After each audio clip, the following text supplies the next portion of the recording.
Muy buenas tardes, mi nombre es Juliet Galvis y soy egresada del programa de Psicología de la Universidad Simón Bolívar. Durante 2 años hice parte del semillero Paz a La Paz, que hacía parte de este programa y tengo estudios sobre lo que es la conducta social, el contexto social y los derechos humanos. Y para el día de hoy me piden participar en una entrevista sobre el tema del estructuralismo. Resalto que es muy importante seguir abordando ciertas temáticas que han sido trascendentales para todo lo que es la psicología actualmente, como lo es este tema. Inicio respondiendo la pregunta de cómo nace el estructuralismo. Considero yo que el estructuralismo nace tras la necesidad que tenemos de conocer las conductas, los pensamientos y las emociones de las personas, cómo estas impactan sus vidas, pero teniendo como base las experiencias. Entonces, se tienen las experiencias, se va a analizar cómo estas han impactado de manera positiva o negativa en todo lo que es la conducta, los pensamientos, las emociones de cada uno de los individuos que normalmente acudirían a nuestro consultorio.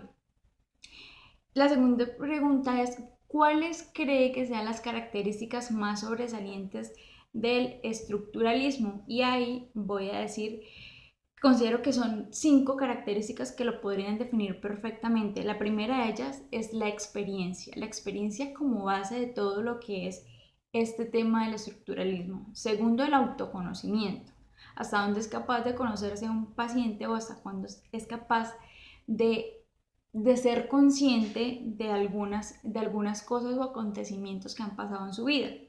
También que es intuitivo, que es subjetivo, lastimosamente, y que es estructural, porque lo que busca es generar una estructura de racionamiento con base en las experiencias y las características de las personas. La tercera pregunta es, ¿por qué se habla del método introspectivo? Y bueno, entonces acabamos de explicar un poco más de lo que es el estructuralismo. Entonces, lo que busca es indagar acerca de las emociones, sentimientos, sensaciones y pensamientos de la persona. ¿Quién mejor que uno mismo para conocer lo que siente, piensa y lo que ha atravesado a lo largo de su vida? ¿Quién mejor que uno que ha vivido ciertas situaciones para hablar sobre las experiencias propias? Entonces, ahí se habla de la introspección, definiendo de manera muy corta y sencilla la introspección como mirar hacia adentro. Entonces necesitamos que los pacientes por medio de un autorregistro sean capaces de hacer una mirada hacia su interior, poder reconocer y exteriorizar ciertas informaciones que serían importantes para todo el análisis de sus experiencias.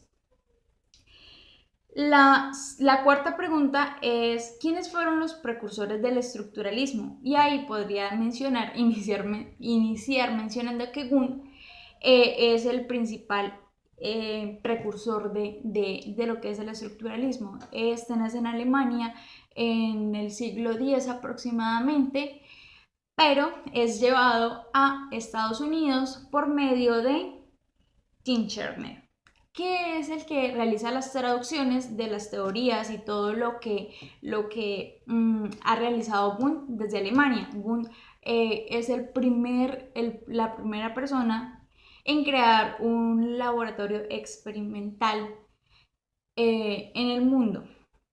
Y la quinta pregunta nos menciona de cuál es el objeto de estudio. El objeto de estudio, pues, evidentemente son las experiencias, pero los objetivos que tiene el estructuralismo es el estudio de estas experiencias desde algo más que vaya más allá, más profundo.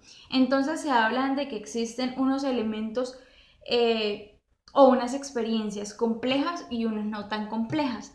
Entonces lo que se busca es hacer un análisis de esos procesos y cómo las experiencias que no llegan a ser tan complejas en nuestras vidas y que no llegan a tener un impacto en un primer momento, se pueden unir junto a otras experiencias y estas sí van a lograr impactar de manera positiva o negativa o de manera trascendental en lo que es la vida de las personas.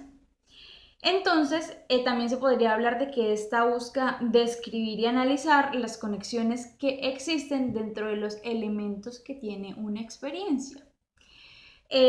Considero que estos podrían llegar a ser unos objetivos claros a los cuales se busca llegar con este tipo de temática como lo es el estructuralismo, pero lamentablemente en la actualidad este no ha sido muy utilizado, ya que es considerado algo subjetivo y como yo lo mencioné, lamentablemente dependemos netamente de hasta dónde sean capaces de llegar las personas dentro de su introspección, qué tan sinceras pueden llegar a ser, y pues los resultados no han sido iguales con los tipos de pacientes porque no todos tienen un mismo compromiso y un mismo nivel de interiorizar. Doy muchas gracias por este espacio y espero pues que tengan una feliz semana. Muchas gracias.